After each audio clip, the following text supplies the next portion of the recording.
Bismillahirrahmanirrahim. Alhamdulillah wassalatu wassalamu ala Rasulillah wa ala alihi wa sahbihi wa man wala. wuduடைய சட்டங்கள் அல்லாஹ் சுப்ஹானஹு வ தஆலா சூரா அல்-மாஇதா 5வது சூராவுடைய 6வது வசனத்திலே சொல்கிறான், யா அய்யுஹல்லதீன ஆமனு இதா கும்தும் இலஸ் ஸலாத்தி ஃபக்ஸிலு வுஜூஹக்கும் வ ஐதியக்கும் இலல் மராஃபிக் வம்ஸஹு பிருஊசிக்கும் வ அர்ஜுலக்கும் இலல் கஅபைன். அல்லாஹ்வை நம்பிக்கை கொண்டவர்களே, நீங்கள் தொழுகைக்காக சென்றால் அதற்கு முன்பு உங்கள் முகங்களையும் முழங்கைகள் வரை உங்கள் கைகளையும் கழுவிக்கொள்ளுங்கள். ஈர கைகளால் உங்கள் தலைகளையும் தடவி மஸஹ் செய்து கொள்ளுங்கள். மேலும் கணுக்கால்கள் வரை உங்கள் 2 பாதங்களையும் கழுவிக்கொள்ளுங்கள். இந்த ஆயா உதுவுடைய சட்டத்தை அல்லாஹ் இறக்கிய ஆயா. அப்போ இந்த ஆயத்தின் மூலமாக அல்லாஹ் தஆலா எந்தெந்த உறுப்புகள் கழுவப்பட வேண்டும் கட்டாயம் என்பதை தெளிவாக வரையறை செய்து விடுகிறான். உதுவுடைய விஷயத்தில் 3 விதமான பகுதிகள் இருக்குது. அதாவது முதல்ல உதுவை அல்லாஹ் ஏற்றுக்கொள்வதற்கான நிபந்தனைகளும் கடமைகளும் உண்டு. அதோடு சுன்னத்தாக ரசூலுல்லாஹி ஸல்லல்லாஹு அலைஹி வஸல்லம் கூடுதலாக காட்டியிருக்கக்கூடிய விஷயங்கள் உண்டு. ஆகவே ஒருத்தர் நிபந்தனைகள், அதாவது உதுவுடைய ஷர்த்துகள் ஃபர்துகள் கண்டிப்பாக அவர் செய்தே ஆகணும். அதை தவறவிட்டால் அவருடைய உது ஏற்கப்படாது. நிபந்தனைகள் பூர்த்தியாகாவிட்டால், ஃபர்தான கடமைகள் பூர்த்தியாகாவிட்டால் உது சரியாக ஆகாது. சுன்னத்துகளை பொறுத்த வரைக்கும் அது உதுவுடைய நன்மையை பரிபூர்ணப்படுத்தக்கூடியது. அதாவது உது பரிபூர்ணமான சிறந்த முறையில் கூடுதலான நன்மைகளை தரக்கூடிய விதத்தில் ஒருவர் உதுவை செய்திருக்கிறார் என்று அர்த்தம்.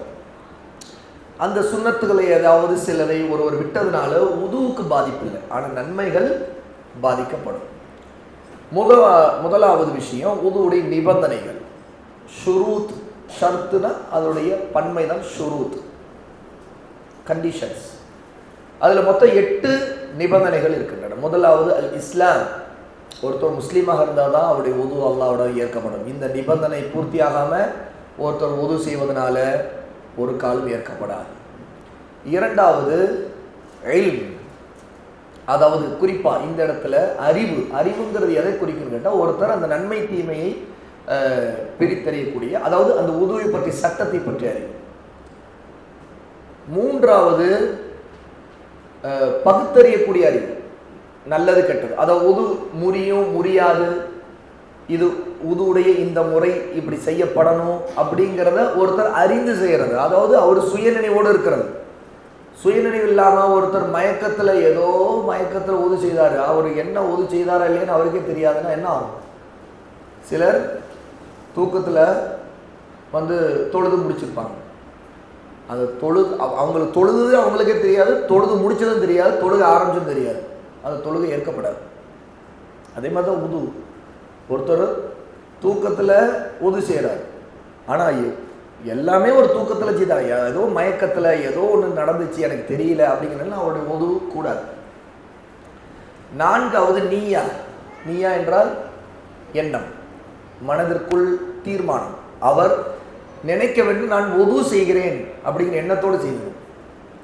இந்த உது செய்கிற எண்ணமே இல்லாமல் அவர் ஏதோ கைமுகம் எல்லாம் கழுவுற மாதிரி ஒரு மனநிலையில் செய்தார்னா அவருடைய உது கூடாது. என்ற நீயத்தே இல்லை, அவருக்கு உது செய்கிற எண்ணம் இல்லாத நிலையில். இந்த 4 நிபந்தனைகள் இருக்குல்ல, இதில் ஒவ்வொன்றும் ஒவ்வொரு விஷயத்தை குறிப்பிடுது. முதல்ல இஸ்லாம் என்றால் ஒருத்தர் காஃபிரா இருந்து கொண்டு உது செய்தால் ஏற்கப்படாது. அதுக்கடுத்து அறிவு அப்படிங்கிறது என்னன்னு கேட்டால், ஒருத்தர் பைத்தியக்கார நிலையில் இருந்து உது செய்தால் அந்த உது ஏற்கப்படாது. பைத்தியக்காரனுக்கு எதுவுமே கடமை இல்லை, அவன் மீது விசாரணையே இல்லை. பைத்தியமாக பிடித்து அலைகிறக்கூடிய மனிதனுக்கு மனநிலை குழம்பி போய் தன்னுடைய நிலையை அறிய முடியாதவனுக்கு அவனுடையது அதன் அறிவுங்கிற அந்த அக்குல் இருந்தால் அது சொல்லுவான், எல்முன்னு சொல்லக்கூடாது, அக்குல். அந்த அக்குல் என்பது ஒருத்தருடைய பைத்திய நிலையிலிருந்து விடுதலை அடையும். பைத்திய நிலை இல்லை அப்படிங்கிறது. மூன்றாவது விஷயம் இருக்குது, நல்லதை கெட்டதை பிரித்தறியக்கூடிய அறிவு, சீரான நிலை. அதுதான் ஒருத்தருக்கு இருக்கிற பகுதி. அதாவது இது எப்படின்னு கேட்டால், ஒருத்தருக்கு உது செய்கிறது உது செய்கிறோமா இல்லைன்னு விளங்க முடியாமல் இருக்கிறது. உதாரணத்துக்கு ஒரு குழந்தை நம்மை போலவே கை கால் முகம் எல்லாம் கழுவுதுன்னா அது உது செய்துச்சுன்னு அர்த்தமா? இல்லை. ஏன்னா அதுக்கு தெரியாது அது உது எப்படி செய்யணும், அது உதுதானா, அதை பற்றி நம்பிக்கையோ எதுவுமே அதுக்கு இருக்காது. ஆகவே அதனுடைய அதனால தான் குழந்தைக்கு எல்லாம் கடமையாக்கல, தொழுகை கடமையாக்கப்படல, உது கடமையாக்கப்படல. ஏன்? குழந்தைக்கு அதை பிரிச்சறியக்கூடிய வயது இருக்குல்ல. அதே மாதிரி நீயத்து, ஒருத்தர் வெறுமனே கை காலை கழுவி செய்துட்டா அது உதுவாக ஆகாது, நீயத்து இருக்க வேண்டும். அப்போ இந்த 4 இப்படிப்பட்ட நிபந்தனைகளாக இருக்கு. 5வது, உது செய்யக்கூடிய தண்ணீர் தூய்மையானதாக இருக்க வேண்டும். இது ஒரு ஷர்த். அது அசுத்தமானதாக இருந்தால் உது சரியில்லை, ஏற்கப்படாது. 6வது, உதுவிற்கு அனுமதிக்கப்பட்ட தண்ணீராக இருக்க வேண்டும். அதுனா என்ன? திருடிய தண்ணீர் இருக்கக்கூடாது, அல்ல ஹராமான வழியில் பெறப்பட்ட தண்ணீராக இருக்கக்கூடாது. அல்லாஹ் ஹலாலாக்கிய ஒன்றில்தான் அந்த உது செய்யப்பட்டிருக்க. தண்ணீர் ஹலாலானதாக இருக்கிறது. திருடியதிலோ அல்லது வேறு வழியிலோ மார்க்கம் தடுத்த வழியில் தண்ணீரை எடுத்துக்கொண்டு செய்வது உதுவில் அது ஏற்கப்படாது. இப்போ உதாரணத்துக்கு ஒருத்தவங்க எங்கள் தண்ணீரை நீங்கள் யூஸ் பண்ணக்கூடாதுன்னு தடுத்துட்டாங்க அப்படி நினச்சிக்கோங்க. அவங்களுடைய இடம், அவங்களுடைய தண்ணீர், நீங்கள் எங்கள் தண்ணீரை யூஸ் பண்ணாதீங்க அப்படின்னு தடுத்துட்டாங்க. வேண்டுமெனே போய் நான் அந்த தண்ணீரை உது செய்து அல்லாஹ்வை தொழுகிறேன்னு செய்யலாமான்னா செய்யக்கூடாது. அவங்க உரிமையானது, அவங்க தடுத்துட்டாங்க. தடுத்த பிறகு அவங்க அனுமதி இல்லாமல் அந்த தண்ணீரை எடுத்தது தப்பு. அப்போ இந்த நிபந்தனைப்படி அந்த உது கூடாது. ஏன்னா ஹராமான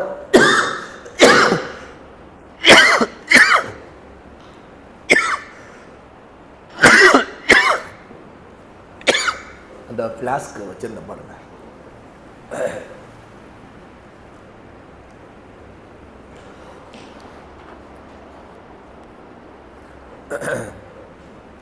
ஹராமான வழியிலே எடுக்கப்பட்டதாக இருக்கக்கூடாது. 7வது, மலம் சிறுநீர் கழித்திருந்தால் உதுவிற்கு முன்னால் அதிலிருந்து தூய்மையாகி இருக்க வேண்டும். சரியா? அதாவது ஒருவர் மலம் சலம் கழித்திருந்தால் உதுவிற்கு முன்னால் அதிலிருந்து அவர் தூய்மையாக இருக்கும். அப்படின்னா என்ன அர்த்தம்? ஒருத்தர் உது செய்ய போறாரு, ஆனால் அவருடைய ஆடையிலோ உடலிலோ அசுத்தம், மலஜலம் கழித்த அசுத்தம் இருப்பது. அப்போ அந்த அசுத்தத்தோடவே இருக்கிறார். அவர் ஒது செய்வதனால அவர் தொழ முடியுமா? இந்த ஒது ஏற்கப்படாது. ஏன்னா நிபந்தனைப்படி அவர் அதிலிருந்து தூய்மை அடையணுமே, தூய்மையை அடையலை. அப்போ போனவர் கழுவாம அல்ல அரைகுறையா கழுவினார். இதன் காரணமா அந்த நஜீஸ் உடம்புல ஒட்டி இருக்கும் விதமாக அவர் ஒது செய்கிறார். அப்போ அது கூடாது.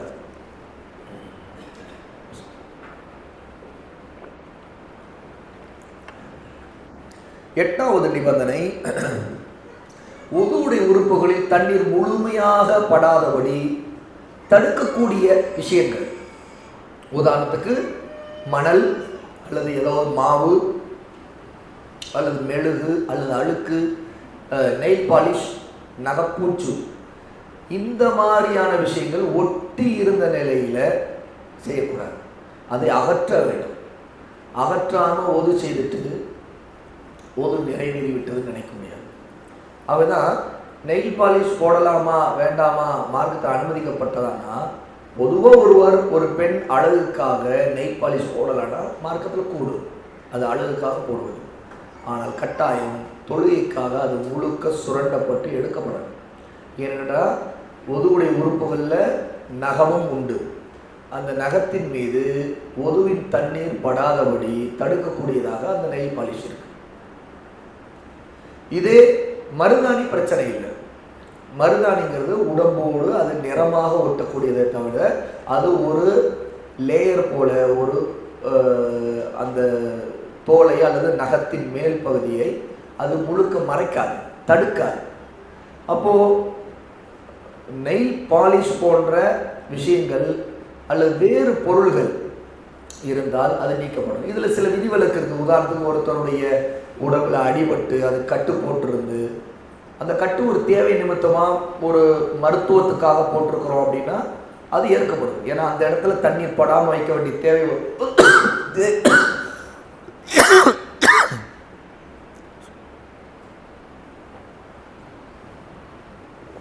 தேவை வரும்போது அந்த மாதிரியான முறையில் தண்ணீர் படாமல் இருத்தல் ஆகுமான.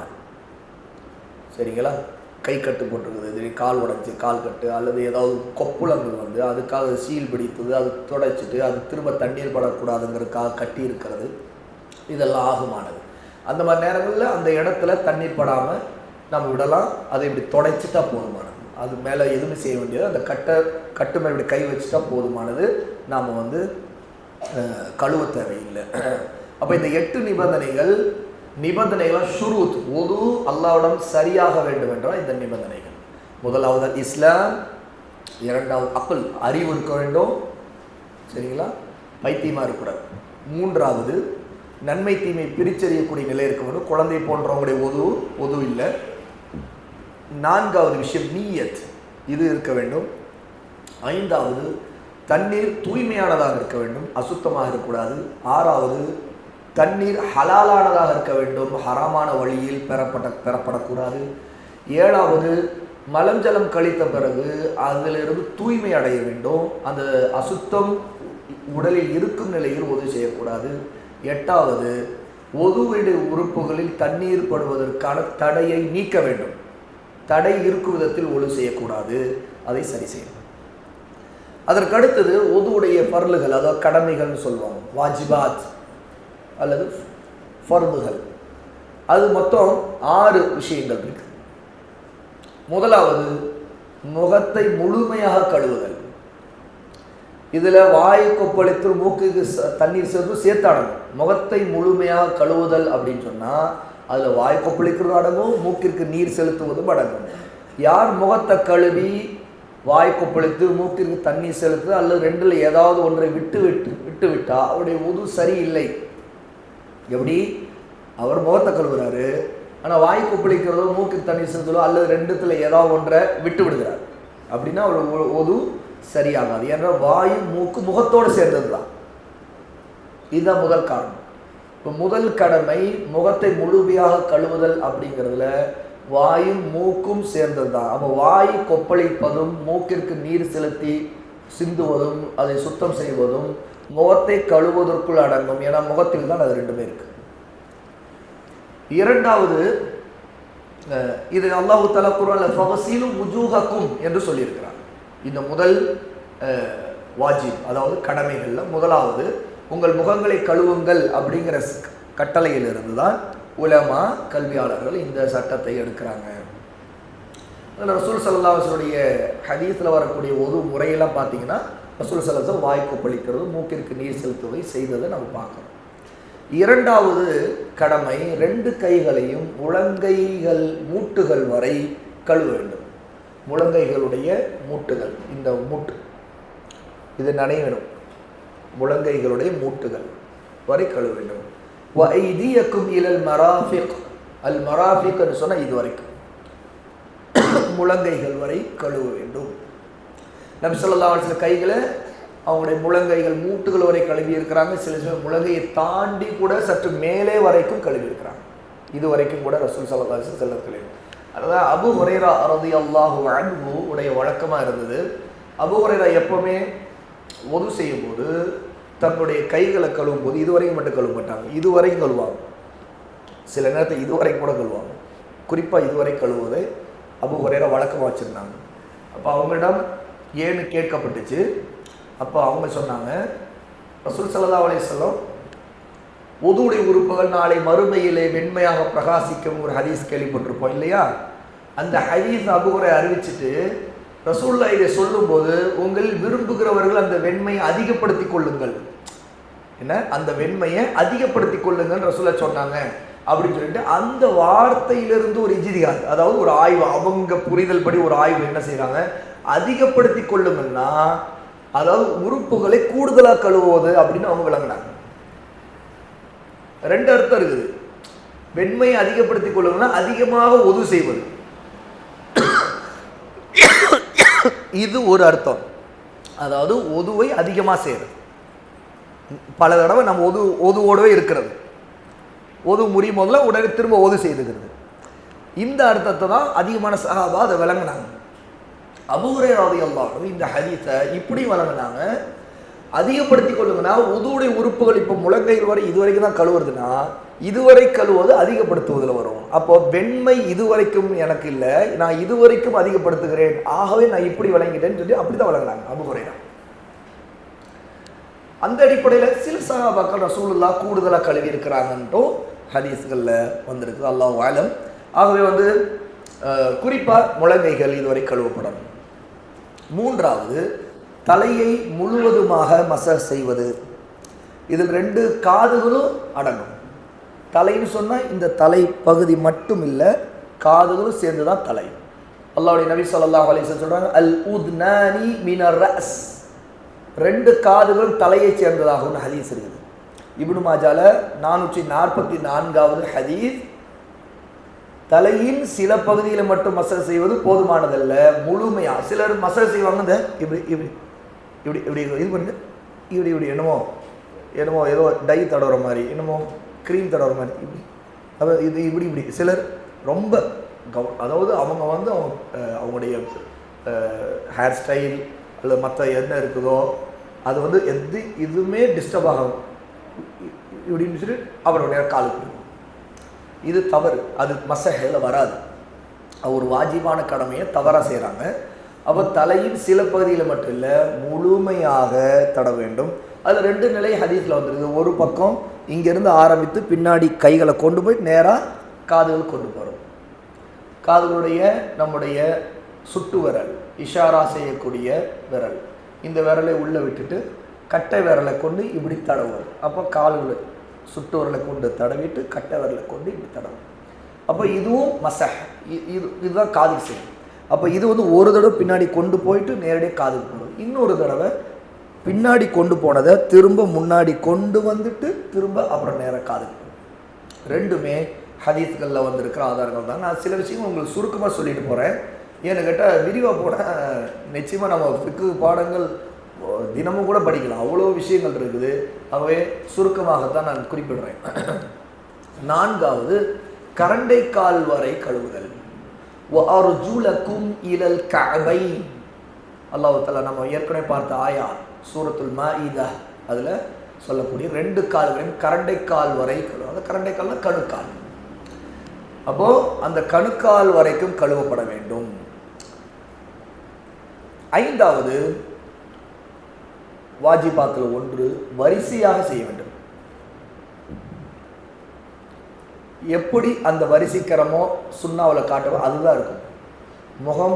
முதல்ல வருதுன்னா முகம்தான். 2 கைகளை முதல்ல அதாவது முழங்கை வரைக்கும் அப்புறம் முகம் இல்லை, அல்லது தலையை தடவிட்டு அப்புறம் முகம் இல்லை, அல்லது காலில் இருந்து ஆரம்பிக்கிறது இல்லை.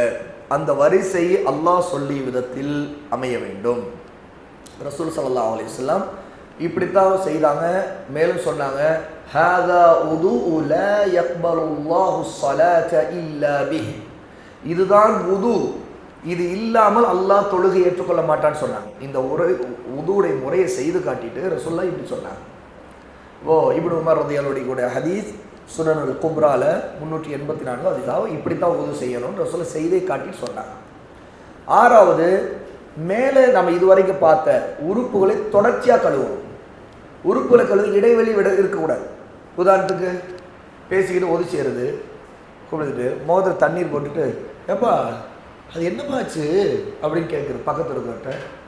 அது எங்கே கேட்குறீங்க, அப்புறம் என்னாச்சு, அப்புறம் கணக்கு பார்த்தியா, என்ன திருடிட்டு போனானே, கிடைச்சானா, போலீஸில் கம்ப்ளைண்ட் கொடுக்க வேண்டியது தானே, எல்லாம் பேசிட்டு அதையும் கேட்குறீங்க. அது போய் கம்ப்ளைண்ட் கொடுத்தா அவன் நிறைய பணம் பிடிக்கிட்டாங்க, பிடிச்சித்தானேன்னு சொல்லிட்டு. அப்படியா, சரி அப்புறம் தான் கை. இப்போ இந்த நடுவில் பேசி கேப் விட்டு கொஞ்சம் காஞ்சு கை கழுவு, அப்புறம் வேறு ஏதாவது பேசு, அவர் வேடிக்கை பார்க்க, அப்புறம் ஹவுது குளியல் பிள்ளைங்க இருக்கு விளையாடுங்க, அப்புறம் உதவி செய்யும். இந்த மாதிரியான காரியம் செய்யக்கூடாது. அப்புறம் வீட்டில் உதவி செய்யக்கூடிய பெண்ணு உதவி செய்ய ஆரம்பிக்கிறது, அவரை கொண்டு போய் எங்கே கரெக்டாக போடணும், கிண்டிட்டு வந்து அப்புறம் கொஞ்சம் அப்படி செய்யக்கூடாது. அப்போது உதவு செய்யும்போது அது தொடர்ச்சியாக அதை முடிக்கணும், விட்டு விட்டு செய்யக்கூடாது. இதெல்லாம் உதுவுடைய கடமைகள், ஃபர்துகள், வாஜிபாத்னு சொல்லப்படும். இதில் நாம் இது அல்லாமல் கூடுதலாக சுன்னத்துகளும் உதுவுடைய பரிபூர்ணத்தை ஏற்படுத்தக்கூடிய விதத்தில் சில இருக்குது. அதில் ஒன்று மிஸ்வாக் செய்கிறது. மிஸ்வாக் குச்சியை கொண்டு மிஸ்வாக் செய்கிறது. நான் சுருக்கமாக அப்படின்னு சொல்லிட்டு போகிறேன். இரண்டாவது, இந்த மணிக்கட்டு வரை உள்ள கைகளை கழுவு. முதல்ல தண்ணீரை எடுக்கும்போது முதல்ல மணிக்கட்டு வரைக்கும் தண்ணீரை சாய்த்து கழுவிட்டு பிறகு நம்ம ஆரம்பிக்கிறது. இது மணிக்கட்டு வரை கழுவுவது, கைகளை கழுவுதல் ஒரு சுன்னா. மூன்றாவது, வாய் மூக்கிற்கு பொதுவாக நீர் செலுத்துறது. பொதுவாக இந்த நீர் செலுத்துவதை பொறுத்த வரைக்கும் ஒருவர் கொப்பளிப்பது, இந்த விஷயங்கள் இருக்குது இல்லையா. பொதுவாக கழுவும் போது முகத்தை கழுவுதல்ங்கிறதுல முழுக்க அடங்கும். அந்த முகத்தை கழுவும் போது மூக்கிற்கும் வாய்க்கும் தண்ணீர் செலுத்தணும். ஆனால் முகங்கிறது அது வாஜிபாத்தில் உள்ளது. ஆனால் இதில் மூக்கிற்கு வாய்க்கு தண்ணீர் செலுத்தல சுன்னாவில் உள்ள ஒன்று தான். ஒருத்தர் அதில் தவறிழைக்கிறார் அல்லது கொஞ்சம் விட்டுட்டார் அப்படிங்கிறனால அவருடைய ஒது கூடாமல் போயிடாது, ஒடு கூடி போயிடும், அது அல்லாஹ்விடம் ஏற்கப்படும். ஆனால் முகத்தை கழுவல அப்படின்னாவும் அது கூடாது. ஆனால் இந்த விஷயம் மணிக்கட்டு வரை காய்களை கழுவுறது, அப்புறம் நீர் செலுத்துறது, இது எல்லாமே சுன்னாவில் உள்ள விஷயம். அது குறிப்பாக நோன்பு காலத்தில் அதை குறைவாக செய்யணும். அதாவது ரொம்ப தண்ணீரை நிறைய கொப்பளிக்கிற மூக்கிற்கு தண்ணீர் செலுத்தும்போது ரொம்ப கவனமாக செலுத்தணும் நோன்பு நேரத்தில். ஏன்னா தண்ணீர் மூக்கின் வழியாக உள்ளே போகும் வாய்ப்பு இருக்கிறார். ஸல்லல்லாஹு நோன்பின் நேரத்தில் அதை கவனமாக செய்யுங்கள்னு சொல்லியிருக்கிறாங்க. நான்காவது சுன்னாவில் உள்ளது, ஒரு ஆண் தாடியை கோதுவது, அதாவது தண்ணீரால் நனைப்பது. தண்ணீரால் நனைப்பது, கோதி கழுவுவது. ஐந்தாவது, எல்லாத்தையும் வலதுபுறம் செய்வது. தொடங்கும் போது வலதுபுறம் தொடங்குவது. முதல்ல வலது கை, அப்புறம் இடது கை. அதே போல தான் வலது கால், இடது கால், இப்படிங்கிற அந்த வரிசையை பின்பற்றுவது. ஆறாவது, ஒவ்வொரு உறுப்பை 3 முறை கழுவுதல். இதுவும் சுன்னாவில் உள்ளது. ஆனால் தான் ஒருவர் ஒரு தடவை உறுப்பை கழுவினாலே அந்த உது கூடும். ஆனால் சுன்னா சிறந்தது என்னன்னா, ஒரு பரிபூர்ணத்தன்மை எது ஏற்படுத்துன்னா 3 முறை கழுவுவது. ஆக இதுதான் இந்த 6 விஷயங்களும் சுன்னாவில் உள்ள விஷயங்கள். இன்னும் சில ஆதாரங்கள் மூலம் சுன்னாவில் கூடுதலாக சில விஷயங்களை உள்ள மக்கள் சொல்லுவாங்க. ஆனால் இது அடிப்படையாக நாம் நினைவில் வைக்க வேண்டிய விஷயங்கள்.